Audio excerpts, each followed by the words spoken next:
I'm Brianna with the partnership, and this is a convertible car seat. You can install it rear facing or forward facing. You would just check the labels on the side and it will tell you the weight. So for rear facing, it goes up to 5 to 40 pounds, and once your child reaches 40 pounds, you will flip it to forward facing, and then that goes up to 50 pounds. So if once they're 2 years old, they can go up to like a forward facing with harness, but for now we're going to do the convertible car seat. First I'll show you rear facing. So this is how you will recline it. You would just push this forward. It depends on the seat kind of, but for this seat particular, it's this little part right here. You would just push it forward, and then you would put it in the seat. Check the reclining angle, make sure that it's nice and slanted in the seats. And then sometimes typically in a car you have the headrest, so you want to make sure that whatever side you install it on, you want to make sure the seat is far up enough so this can recline comfortably without touching that headrest. With rear facing, you will use either the seat belt or you can use the lower anchors. So first I'm going to show you with the seat belt. So through here is that seat belt path. So we're going to try to feed it through this part right here. You're going to pull the seat belt down.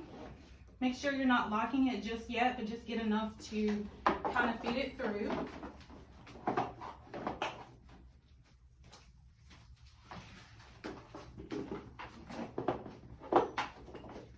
Once you feed it through, you're going to click it into the seat belt, and then you're going to pull it all the way out, making sure that it locks. And once you hear that locking sound, you're going to release it and pull it to where it gets tight enough.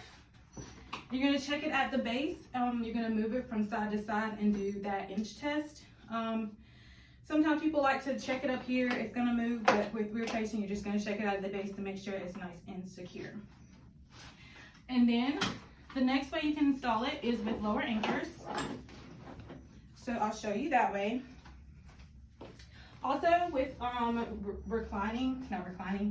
with rear facing, you want to make sure that the chest clip is directly in the center of your child's chest, and make sure that the top of the straps are at or below their shoulders. There's also a button, usually it's towards the lower part of the car seat, where you can loosen the straps, and then you would just pull this to tighten it. And we want to make sure that it's nice and secure, and you can do a pinch test just to make sure that it doesn't move. And then also with the straps, we also recommend no extra clothing, because you want to make sure that it's nice and secure on the child as well. So now I'm going to show you with the lower anchors. So typically they are attached to the bottom of the car seat. You have one on each side. So this one, and then one over here. Little fun fact. So after 2002, all cars are required to have lower anchors.